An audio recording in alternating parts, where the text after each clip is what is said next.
चलो साइंस की दुनिया में चलते हैं।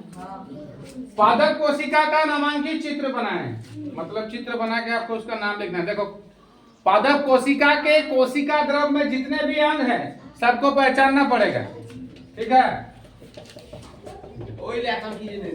ये कोशिका द्रव है। देखो, एक मिनट ध्यान दिया जाए, ठीक है। अभी नहीं चलेगा, रखो। देखो देखो, ये पादप कोशिका की सबसे बाहरी पतली परत, जिसे क्या कहा जाता है? कोशिका भित्ति। क्या बोला जाता है? कोशिका भित्ति। ध्यान से देखो इधर, हम क्या बोल रहे हैं। ये पादप कोशिका है, इसका सबसे बाहरी पतली परत, इसको क्या कहते हैं? कोशिका भित्ति कहा जाता है। अरे देखो, जंतु कोशिका में देखो खोल के, जंतु कोशिका में रिक्तिका छोटा होता है, लेकिन पादप कोशिका में देखो रिक्तिका का आकार क्या होता है? बड़ा होता है। दिखाई दिया? इसको क्या कहा जाता है? हरित लवक। क्या? हरित लवक। पेड़ पौधे में पाया जाता है हरित लवक, ठीक है। ये क्या है? कोशिका है। क्या है? कोशिका। अच्छा देखो, इसके अंदर जंतु पादप कोशिका का सबसे बाहरी पतली परत को हम लोग क्या कह रहे हैं? कोशिका भित्ति। बाहरी पतली परत ये वाला, ठीक है। इसके अंदर और एक परत है कि नहीं? इसको बोलेंगे कोशिका झिल्ली। लेकिन जंतु कोशिका में पहले कोशिका झिल्ली मिलता है।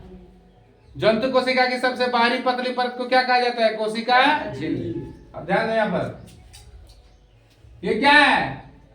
देखो, जिसमें दाना दाना नहीं है, ये है चिकनी अंग पदवी जालिका। जिसमें दाना दाना है उसे क्या कहेंगे? खुरदरी अंग पदवी जालिका। ये क्या है? राइबोसोम। क्या है? राइबोसोम। और आपका ये है माइटोकॉन्ड्रिया। देखो, फिगर को याद रखना है कि इसका क्या नाम है, ठीक ना। इसको क्या बोलते हैं? केंद्रक। आप लोग को पढ़ाए थे, जंतु कोशिका में केंद्रक एकदम बीच में होता है, पादप कोशिका में उससे थोड़ा हटकर रहता है। देखो, मध्य से हटकर है कि नहीं? बीच में है नहीं। और ये क्या है? केंद्रिका, ठीक ना। अब आपको एग्जाम में पूछेगा कि जंतु कोशिका और पादप कोशिका में अंतर बताइए। देखो ध्यान से देखो, दोनों फिगर को एक जगह रखो।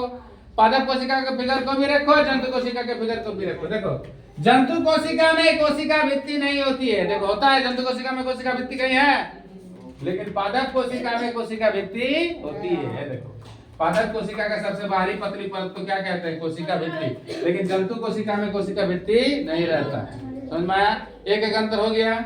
उसके बाद जंतु कोशिका में हरित लवक नहीं पाया जाता है। जंतु कोशिका में हरित लवक है? देखो ना, फिगर को निकालो, फिगर को निकालो। जंतु कोशिका में कहीं हरित लवक है? नहीं। लेकिन पादप कोशिका में हरित लवक है। जंतु कोशिका में रिक्तिका का आकार छोटा होता है। देखो, जंतु कोशिका में रिक्तिका, देखो रिक्तिका क्या है? छोटा है ना। ऐसा ऐसे देखो, रिक्तिका है तो है ना। जंतु कोशिका में रिक्तिका का आकार क्या है? छोटा। लेकिन पादप कोशिका में देखो कितना बड़ा है रिक्तिका का आकार। बड़ा है कि नहीं? तो बोलेंगे पादप कोशिका में रिक्तिका का आकार क्या होता है? बड़ा होता है। जंतु कोशिका में सेंट्रोसोम पाया जाता है। देखो, सेंट्रोसोम है कि नहीं जंतु कोशिका में? ऐसा ऐसा हम लिखाए थे, देखो सेंट्रोसोम होगा, है कि नहीं? ऐसा है ना। जंतु कोशिका में सेंट्रोसोम पाया जाता है, पादप कोशिका में कहीं सेंट्रोसोम है? ऐसा नहीं। तो एक चीज याद रखना है कि जंतु कोशिका में कोशिका भित्ति नहीं होती है, पादप कोशिका में कोशिका भित्ति पाई जाती है। जंतु कोशिका में हरित लवक नहीं पाया जाता है, पादप कोशिका में हरित लवक पाया जाता है। जंतु कोशिका में रिक्तिका का आकार छोटा होता है, पादप कोशिका में रिक्तिका का आकार क्या होता है? बड़ा। ये देखो, रिक्तिका बड़ा है कि नहीं?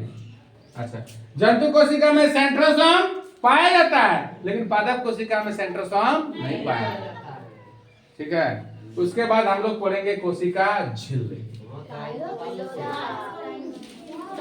कुछ पूछ रहे हैं आप लोग को? कोशिका का खोज किसने किया था? कब किया था?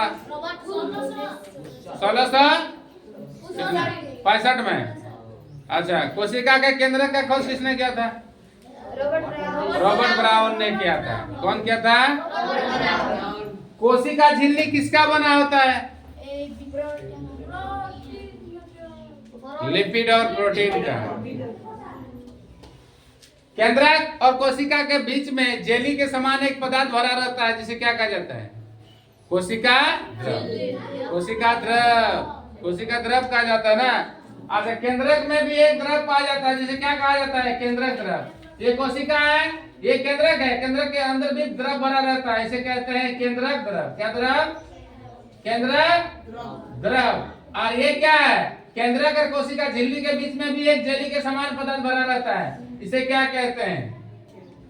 इसे कहते हैं कोशिका द्रव। अरे कोशिका द्रव, केंद्रक द्रव और कोशिका द्रव दोनों को मिलाकर कहा जाता है जीव द्रव। और जीव द्रव का खोज पुरकिंजे नामक वैज्ञानिक ने किया था। कौन? पुरकिंजे। कौन वैज्ञानिक? देखो, कोशिका के केंद्रक के अंदर पानी पानी थोड़ा भरा रहता है ना, इसको कहते हैं केंद्रक द्रव। और कोशिका के केंद्रक, और ये क्या है? कोशिका झिल्ली, दोनों के बीच में जेली के समान एक पदार्थ भरा रहता है जिसे कोशिका द्रव कहा जाता है। और कोशिका द्रव और केंद्रक द्रव दोनों को मिलाकर जीव द्रव कहा जाता है। और जीव द्रव का खोज किस वैज्ञानिक ने किया था? पुरकिंजे। कौन किया था? पुरकिंजे। समझ में आया? एक मिनट रुक जाएंगे, कोई जाएंगे नहीं।